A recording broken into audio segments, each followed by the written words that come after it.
This king was such a pathological thief. He once literally pickpocketed Winston Churchill during a high-stakes World War II summit, * in the 1940s. King Farouk of Egypt ruled over a land of immense wealth, luxury, and ancient treasure. He possessed a collection of thousands of rare diamonds, gold coins, and luxury cars.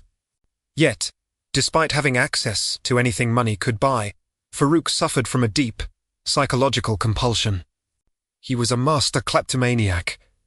He didn't just want to buy things. He wanted the thrill of stealing them. To perfect his craft, the king actually hired a notorious, professional street thief to come to the royal palace and teach him the delicate art of picking pockets and palming objects without anyone noticing.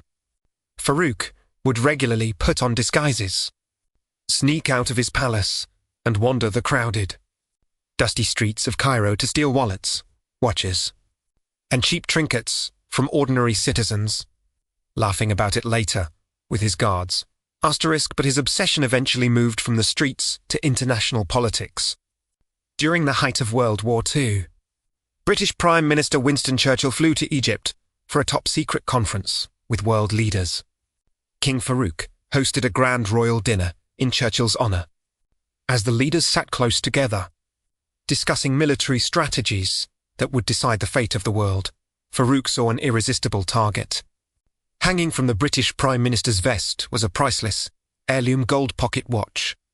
Utilising the stealth techniques he learned from street criminals, the king leaned over to laugh at one of Churchill's jokes, smoothly slipped his fingers into the Prime Minister's pocket, and unclipped the watch without Churchill feeling a single thing. Farouk quietly slid the historical artefact into his own robes and continued eating his dinner. * A few minutes later, Churchill reached down to check the time and realised his legendary watch was gone.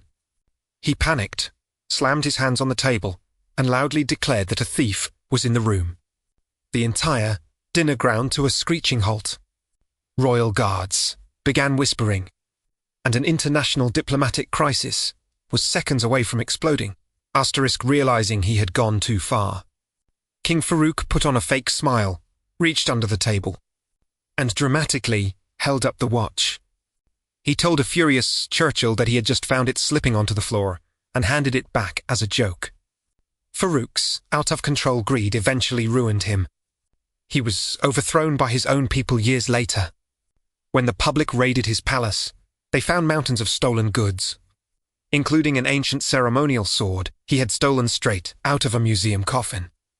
Follow Yabira for more wild historical crimes.